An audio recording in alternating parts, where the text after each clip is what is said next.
Vous allez avoir vos joueurs à disposition pendant un mois. Est-ce qu'il n'y a que des avantages à cette situation ou vous voyez d'autres points un peu compliqués ? Il y a des avantages sur le fait que on va pouvoir travailler énormément sur les détails. En tant que manager aussi, je vais connaître bien mieux les joueurs, le groupe, leur mental, leur personnalité. Donc ça, c'est sûr que c'est un point positif. Après, il va falloir être capable d'enchaîner 4 matchs de haut niveau en essayant de s'améliorer à chaque sortie et aussi en essayant d'avoir la même fraîcheur physique et mentale. Mais bon, le match de dimanche est important là-dessus parce que c'est un match charnière pour nous. Après ce match, on va recevoir 2 fois, donc ce match en Écosse est important et primordial, et on sait que les Écossais sont une équipe compliquée, difficile. Quand tu revois les matchs, ils se sont créés énormément d'opportunités contre l'Angleterre. Hélas pour eux, bien pour les Anglais, ils n'ont pas su marquer dans leur temps fort. Et pareil contre les Gallois, et c'est à partir du moment où ils ont pris un carton jaune, où ils ont pris des essais, mais pendant la première mi-temps, au Pays de Galles, ils avaient même dominé les Gallois sur la première mi-temps. Je ne sais plus qui disait récemment que le tournoi était un peu la 2e division du rugby mondial. Il semblerait que ça a un peu changé au vu des 2 journées. Justement, après 2 journées, tu as le sentiment que ton équipe est peut-être moins armée que tu le pensais pour remporter cette édition ? 2 journées pour les autres, pas pour nous. Les autres, justement, par rapport à ce qu'a proposé le Pays de Galles, l'Écosse et l'Irlande. Non, mais on peut voir qu'il y a une vraie logique de très très haut niveau, au niveau de ces nations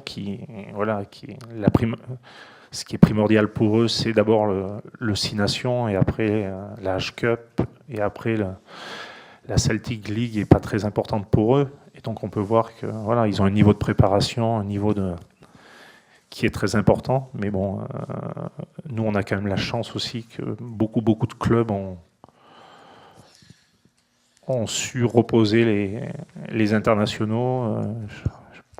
Clubs comme Clermont-Ferrand et comme le Stade Toulousain ont su reposer leurs joueurs. Après, on comprend la problématique des autres clubs qui sont en difficulté. Et donc, c'est vrai que dimanche, on avait vraiment 3 groupes. On avait 9 joueurs qui avaient une fraîcheur physique et mentale exceptionnelle parce qu'ils n'avaient pas joué pratiquement pendant 15 jours. Il y en avait 8-9 très fatigués parce qu'ils avaient joué 80 minutes, et puis d'autres qui avaient fait juste quelques temps de jeu. Donc on avait 3 groupes. Et ce qui est important, c'est d'essayer d'avoir une uniformité de forme, je ne vais pas dire aujourd'hui, mais dès demain, dès mercredi. 40 minutes de temps réel de jeu, ces actions à 4 minutes. Est-ce qu'il y a moyen de... C'est une fatalité du fait de la règle, ou est-ce qu'il y a moyen de... d'éviter? Ce que je t'ai dit, c'est qu'il y a moyen, le meilleur moyen qu'ils n'aillent pas dans ces zones-là, c'est d'être très agressif dans le 1 contre 1 et d'être capable de les faire subir sur les premiers impacts, d'essayer de récupérer des ballons très rapidement, et sur le fait d'avoir aussi le ballon. On sait que les Écossais, c'est peut-être la nation au monde qui conserve le mieux, même si des fois ils marquent pas dans leur temps fort, mais on sait que c'est une équipe qui conserve, qui est très très bon dans le nettoyage, qui est très à droite.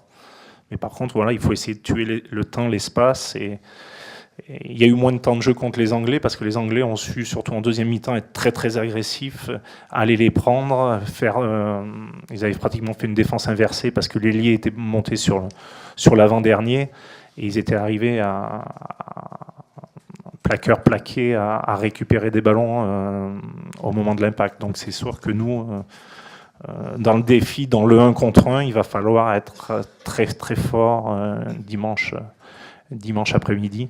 Il va falloir être très fort, très organisé, et leur mettre énormément de pression. Tu penses que c'est au niveau de la préparation, Philippe, que la différence se fait? Parce que je suppose qu'en Celtic League, il n'y a pas il y a pas de 40 minutes de jeu effectif non plus dans un match entre Édimbourg et Clanleuclis. Par expérience, il y a quand même plus de temps de jeu. Parce que, et au niveau international où ça a changé, tu vois énormément dans le championnat français, énormément de ping-pong, c'est-à-dire de jeu au pied, de gain de terrain, et c'est celui qui va gagner, qui va perdre la longueur du jeu au pied, qui à un moment donné va trouver la touche, alors qu'au niveau international, tu t'aperçois, personne ne trouve les touches, donc ils veulent garder déjà le ballon sur le terrain. Et si jamais tu te débarrasses du ballon sur un jeu au pied long, tu as des chances de ne pas le revoir pendant 4 minutes. Donc automatiquement, c'est ou du jeu au pied vraiment de pression, ou sinon il faut mieux avoir le ballon que de défendre.